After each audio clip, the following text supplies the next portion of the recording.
ব্যবসা তো অনেকভাবে হয়, কিন্তু ব্যবসায়ীদের কল্যাণে কিভাবে ব্যবসা করা যায় একেবারে একটাই থিম, সেটা হচ্ছে ভাড়ার টাকায় মালিক হওয়া। এই থিম থেকেই আসলে আমরা ঢাকা কম্পিউটার সিটি চিন্তা করেছি, ডিসিসি চিন্তা করেছি। আর এই প্রজেক্ট বাস্তবায়ন ইতিমধ্যেই প্রায় 50% এর মতো হয়েছে।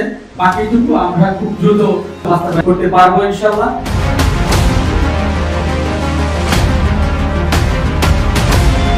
তরুণ প্রজন্ম যারা আসলে এখন নতুন করে ব্যবসা করছেন, শুরু থেকে মানে আস্তে আস্তে করে আগাচ্ছেন, তো তাদের জন্য একটা বেস্ট অপরচুনিটি। প্রথম দোকান বুকিং থেকে 6 মাস পর্যন্ত আপনারা কোনো ধরনের আপনাদের কাছে কিস্তি গ্রহণ করবেন না।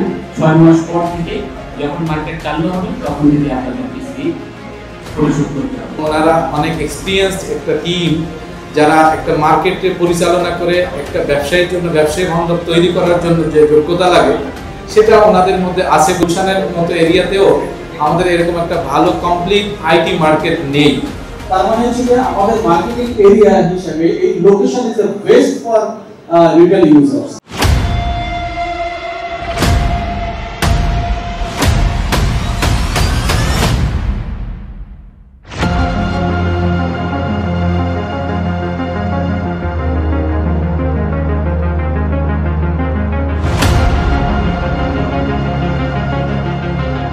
সম্মিলিত প্রচেষ্টার কারণেই একটি মার্কেট দাঁড়ায়।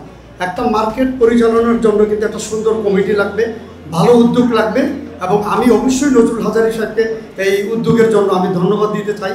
আমরা যে এটা শুনছি যে বিভিন্ন মার্কেটের ডিমান্ড বাড়ছে, ভ্যালু বাড়ছে, অপরচুনিটি এখনো আছে এবং এই মার্কেট অনেক বেশি বড় হবে, ডিসেন্ট্রালাইজ হবে। মোস্ট অফ দ্য ক্রাউডগুলোই থাকে কিন্তু একদম ইয়াং জেনারেশন বা জেনজি যেটাকে বলি, তো সেভাবেই বন্ধন করে আসলে মার্কেটটি তৈরি করা হয়েছে। পার্কিং, পর্যাপ্ত পরিমাণ পার্কিং ব্যবস্থা থাকবে মার্কেটের। আমি বেসমেন্ট 1, বেসমেন্ট 2 অনেকগুলো পার্কিং থাকবে। 10-এর লাঠি 1-এর বোঝা। এখন সবাই মিলে যদি আমরা চেষ্টা করি তাহলে আমাদের এই মার্কেটটা জমবে।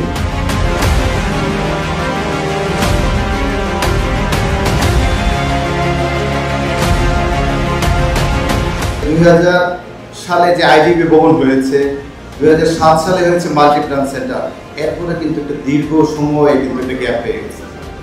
তার মানে এখন কিন্তু একটা মার্কেট ডিমান্ড রয়েছে এবং যে পরিমাণে আইটি ব্যবসায়ীরা আমাদের অনেক বৃদ্ধি পেয়েছে, সেক্ষেত্রে আমি মনে করি যে একটা সময়োপযোগী একটা সিদ্ধান্ত নিয়েছে।